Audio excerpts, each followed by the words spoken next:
L'apôtre Paul a dit que Yahushua est Elohim manifesté en chair. Traduction Osterwald 1996. Pourquoi vous n'allez pas trouver ça dans d'autres Bibles? En réalité, dans d'autres versions, il n'y aura pas écrit Dieu manifesté en chair. Pourquoi? Parce que comme je l'ai expliqué dans ma vidéo sur la Bible, laquelle choisir, la dernière vidéo que j'ai mise, il y a des différences dans le texte grec. Et l'intérêt d'Osterwald, c'est qu'il utilise le texte grec reçu uniquement. Et c'est le texte grec qui a été reçu par beaucoup d'églises chrétiennes, qui a été reconnu par beaucoup d'églises chrétiennes. Donc, c'est très important d'avoir l'Osterwald. 1996, parce que 1996, c'est une révision Osterwald, parce que dans l'ancien Osterwald, quand même, il y a quelques... Par exemple, il avait traduit Jour du Seigneur par dimanche, alors que Jour du Seigneur, c'est pas le dimanche. Donc, Osterwald 96 est mieux, puisqu'elle a été révisée sur ce point. Mais après, voilà, c'est celle que je recommande pour le Nouveau Testament. Voilà, à cause de ça.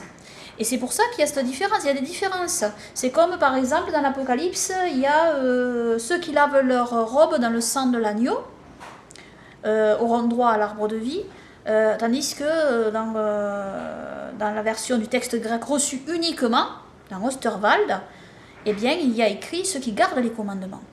C'est pas pareil, vous voyez. Alors, les trois Bibles qui gardent le texte grec reçu, comme je l'ai déjà dit, c'est Osterwald, Martin et la King James. Voilà, c'est les trois Bibles. Retenez bien ces trois Bibles. Alors, la King James, bien sûr, c'est une version anglophone, mais vous pouvez la regarder aussi, parce qu'en fait, c'est une très bonne version, la King James, parce que la King James, même, je dirais, sur certains points, elle traduit, même en traduisant l'hébreu massorétique, je trouve que c'est une traduction très bonne, parce qu'elle traduit le littéral, vraiment. King James traduit le littéral, ce que ne font pas les autres versions, parfois, du texte hébreu massorétique. Ça, je parle de la Torah et des prophètes, là, pas du Nouveau Testament. Donc voilà. Mais la King James c'est une très bonne traduction. Bien sûr pour les francophones c'est compliqué parce que c'est en anglais, mais vous pouvez la regarder avec Google Traducteur, vous pouvez traduire aussi ce que dit la King James, de l'anglais au français aussi. C'est intéressant de regarder parfois. Voilà. Donc dans Osterwald, Dieu est manifesté en chair. L'apôtre Paul dit bien Dieu manifesté en chair. Et ils ont enlevé Dieu dans les autres textes grecs. Ah bon? Et oui, c'est pour ça. Donc, c'est grave alors. Oui, c'est grave, parce que oui, c'est important, c'est grave. Il y en a qui disent que c'est grave qu'on dise que Yeshua est Elohim, et puis... Eh bien oui, mais il y en a qui l'ont enlevé, certains versets. Ça peut-être que ça leur plaisait pas, je sais pas, je suis pas sûr. Je sais pas pourquoi, je connais pas la raison, mais bon, il y a des différences dans les textes, et parfois c'est pas des différences petites, C'est pas juste une erreur de traduction là, c'est que le texte grec d'origine n'est pas le même, en réalité. Et eux, ils ont un autre texte grec, ceux qui n'ont pas mis que... Par exemple, la seconde n'a pas le même texte grec sur ce verset. C'est pour ça qu'ils n'ont pas traduit Et pareil. oui, ils traduisent vraiment le texte grec qu'ils ont, mais qui est différent de celui d'Osterwald. Quel est le bon texte grec alors? C'est ce que j'explique dans ma vidéo. Le bon texte, c'est le texte grec reçu, celui qu'a traduit Osterwald. Parce que les autres... Ça veut dire quoi, reçu? Reçu, c'est-à-dire, on dit texte grec reçu parce que c'est celui qui a été accepté par beaucoup d'églises chrétiennes. En fait, comme étant le texte d'origine du Nouveau Testament. Comment ils savent que c'est celui-là le bon? Comment ils savent? C'était reconnu par les différentes églises. Et après, il y a eu d'autres variantes du texte grec qui ont circulé, avec des différences dans les versets. Alors, ces textes sont intéressants à connaître. C'est intéressant à connaître. Mais parfois, les textes diffèrent. On voit que les scribes ont changé certains mots. Parce que les textes d'origine, il faut bien comprendre qu'on ne les a pas en fait. Ce sont des copies de copies de copies de copies que nous avons. Alors bien sûr, le message, il reste, en gros, il est transmis, il a été transmis. Mais il faut être conscient de ça. Et c'est que, par exemple, les versions secondes, etc., n'utilisent pas uniquement un texte grec reçu, mais ces autres textes aussi, ils les ont combinés. Donc c'est plusieurs textes grecs qui sont combinés dans la version seconde, par exemple, etc. Tandis qu'Osterwald n'utilise qu'un seul texte grec. Et c'est celui-là. Et dans ce texte grec, il y a ces différences. Et pour ma part, je crois que le texte grec reçu le plus fiable, parce que c'est celui qui dit en réalité de suivre les commandements de Dieu. Il y a quand même eu un changement ici, dans l'Apocalypse, on le voit très clairement. Quelqu'un a changé le verset.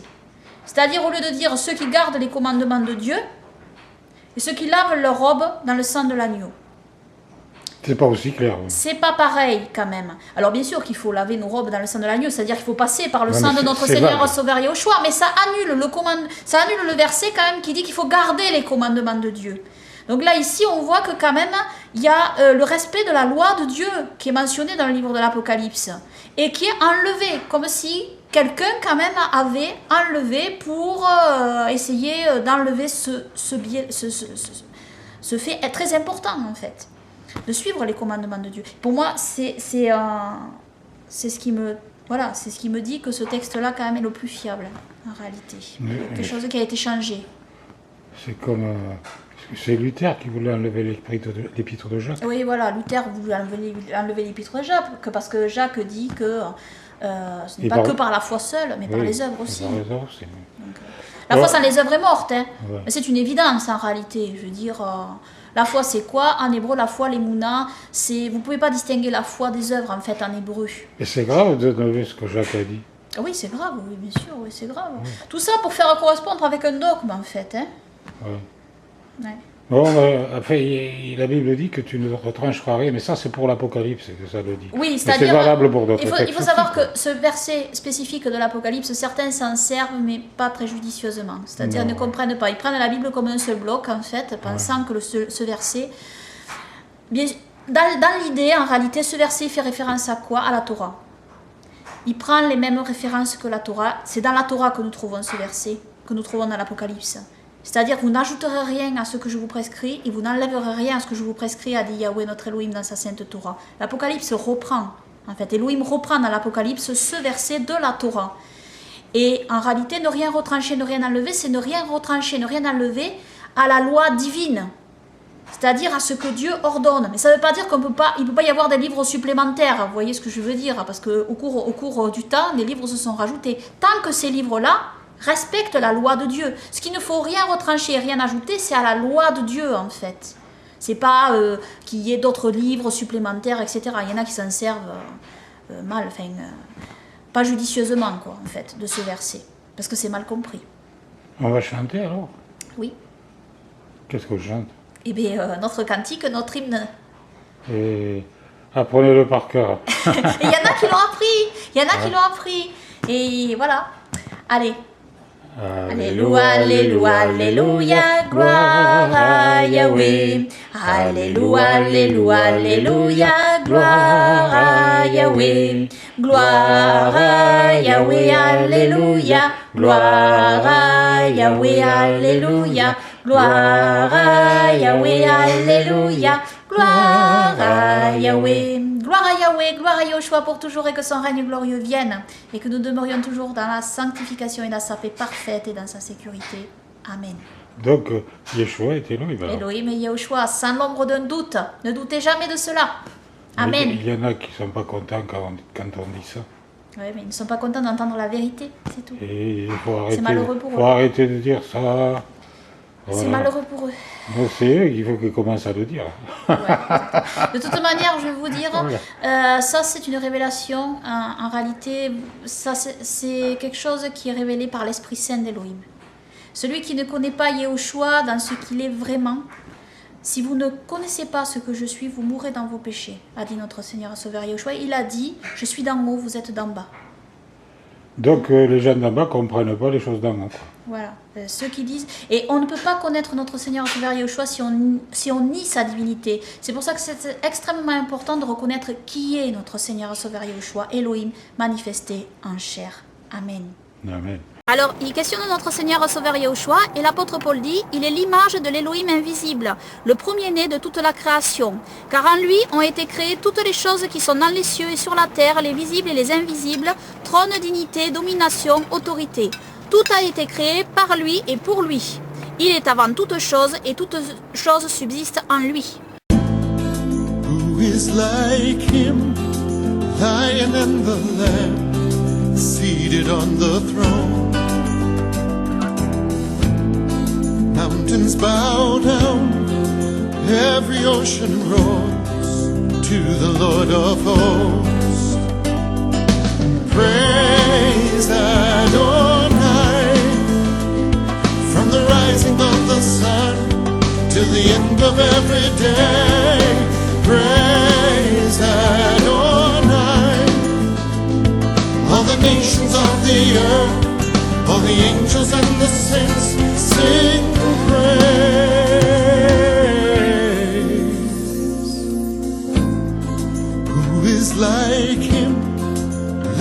Lion and the Lamb seated on the throne.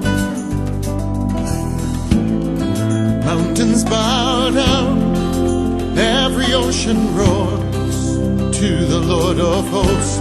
Come praise him, praise Adonai. From the rising of the sun till the end of every day, praise Adonai.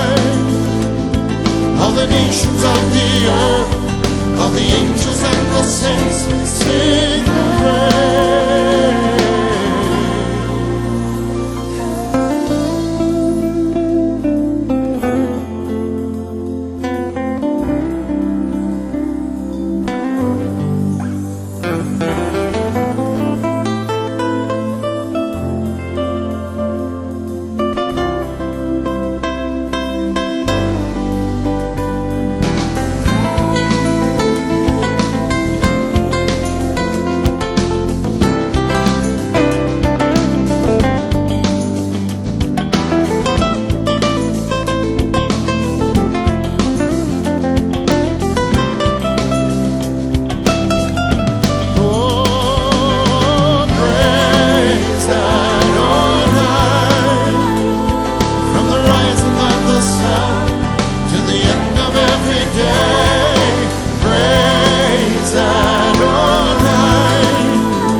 Regardez Étienne, il a été lapidé.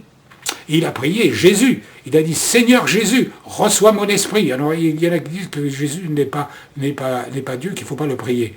On ne peut pas, que la Bible n'a jamais dit qu'il fallait prier le Fils, qu'il faut prier le Père. Et là, Étienne, il prie le Fils. Pourquoi? Mais parce que le Fils et le Père, c'est pareil. Jésus a dit, le Père et moi, nous sommes un. Alors je vais essayer de vous expliquer. Alors je ne vais pas forcément les convaincre, les gens qui croient que Jésus, Yeshua, n'est pas Dieu, n'est pas Elohim, mais je vais essayer de vous expliquer. Bon, par exemple, il y a ma tête là, et ça c'est mon bras. À un moment donné, il y a un verset qui dit dans la Bible que Yeshua est le bras de l'Éternel et qu'ils ne l'ont pas reconnu. Vous savez, Yeshua était dans le Père, mais Dieu a voulu visiter les hommes et il s'est donné à un fils qui est sorti de lui. Il a dit, je suis sorti du Père, il dit. Donc, en sortant du Père, évidemment, il est divin. Il est divin pourquoi? Parce qu'il est entré dans le corps d'une vierge, d'une bétoula en hébreu, et qui n'a pas eu de relation sexuelle avec un homme. Autrement dit, c'est Dieu qui est intervenu dans le ventre d'une femme et a fait naître son fils. Donc, il est divin. Il y en a qui disent que c'est un homme comme les autres. Il n'est pas un homme comme les autres puisqu'il n'est pas né d'un homme. Non, il est né de Dieu. Il n'y a personne d'entre nous qui est né de Dieu comme Jésus, comme Yeshua. Non, personne. Personne. Et il est sorti de Dieu. Donc il est Dieu. C'est Dieu qui est sorti de lui et qui s'est donné une autre forme de lui-même qu'il a appelé son Fils. Et la Bible dit qu'il est le bras de l'Éternel. Autrement dit, il le dit, Jésus, Yeshua, il dit, le Père et moi, nous sommes un. Nous sommes un. Et il dit, à un moment donné, celui qui m'a vu a vu le Père. Mais il est le Fils. Alors, il n'est pas le Père, il est le Fils. Mais en même temps, il est le Père parce qu'il est dans le Père. Et le Père et lui, c'est la même chose, c'est un. Dans l'Ancien Testament, il est écrit, on l'appellera Emmanuel, c'est-à-dire Dieu avec nous. Il est Dieu. Dieu. Et alors, c'est difficile, il y en a qui disent, oui, mais comment peut-il se prier lui-même quand il prie? Puisqu'il prie son Père. Donc, ils sont deux. Oui, ils sont deux, mais en même temps, ils sont un. Alors, je vais vous expliquer. Vous savez, Paul, quand il parle du corps de Christ, il parle des membres. La tête, les pieds, les jambes, les mains. Et il dit, chaque membre a une fonction différente. Et il dit, nous sommes tous un en Jésus-Christ. Pareil, c'est la même image. Nous sommes érades, nous sommes un. Et il prend l'image du corps. Et il dit que le pied n'est pas la main n'est pas la tête, mais que tous ont besoin des uns des autres. Mais le tout est la même personne. Par exemple, moi, ou vous êtes une même personne, avec des membres différents. Vous avez une tête, et on va dire que la tête, c'est le Père. Mais le Père s'est donné un fils qui est devenu son bras, le bras de l'Éternel. Alors on peut dire que le bras, c'est pas la tête. Évidemment, c'est différent. Parce que la tête va donner des ordres au bras, qui va agir. Et Yeshua dit qu'il est soumis à son Père. Autrement, il est soumis à la tête. Et il prie la tête, il prie son Père. Mais maintenant, comme il est un avec lui, qu'il est lié avec lui, il est Dieu aussi. Il est Dieu le Père aussi, sans être Dieu le Père. Pourquoi? Parce qu'on ne peut pas dire que mon bras et ma main, ce n'est pas moi. Mais en même temps, on ne peut pas dire que le bras et la main, c'est la tête. C'est pas la même chose. Et c'est pas le bras qui va donner des ordres à la tête. C'est la tête qui va donner des ordres au bras. Si je dis à mon bras, va à droite, mon bras, il va à droite. Si je lui dis, va à gauche, mon bras, il va à gauche. Mais mon bras, même si c'est pas ma tête, c'est moi. Mon bras, c'est moi. C'est-à-dire, le bras, c'est Serge Lavie. La tête, c'est Serge Lavie. Mon pied, c'est Serge Lavie. Mes jambes, c'est Serge Lavie. Et pourtant, mes jambes, c'est pas ma tête. Mes jambes, c'est pas mon bras. Mes pieds, c'est pas mes mains. Mais c'est la même personne. Je ne sais pas si je suis arrivé à vous convaincre avec cette image. En tout cas, il y a d'autres arguments et d'autres versets dans la Bible, puisqu'il est dit que tout a été créé par Yeshua et pour Yeshua. Et puis ailleurs, la Bible dit que c'est Dieu le Père qui a tout créé. Alors, je ne sais pas, ça s'imbrique tout ça, non? Hein? C'est la même personne qui a tout fait. Et puis pourtant, après, ils sont deux. Quand il est venu sur terre, ils sont devenus deux. Voilà. Et Yeshua, Jésus dit qu'il est assis avec son trône, il est assis sur son trône avec son Père. Sur le même trône. C'est bizarre, non? Hein? Quand Yeshua dit qu'il est assis à la droite du Père, c'est une expression qui veut dire autre chose. Et ça, Ruth, elle l'explique très bien sur le forum. Tapez sur le forum, assis à la droite du Père, et elle va vous expliquer ce que ça veut dire, l'expression la droite. C'est employé plein de fois dans la Bible. Voilà. Allez chez Ruth et faites-vous expliquer le reste. Même si je ne vous ai pas convaincu, je vous donnerai quand même une petite partie une petite explication de pourquoi Jésus est Dieu, est Elohim. Et si vous ne le croyez pas, c'est bien dommage. Allez, à bientôt, au revoir.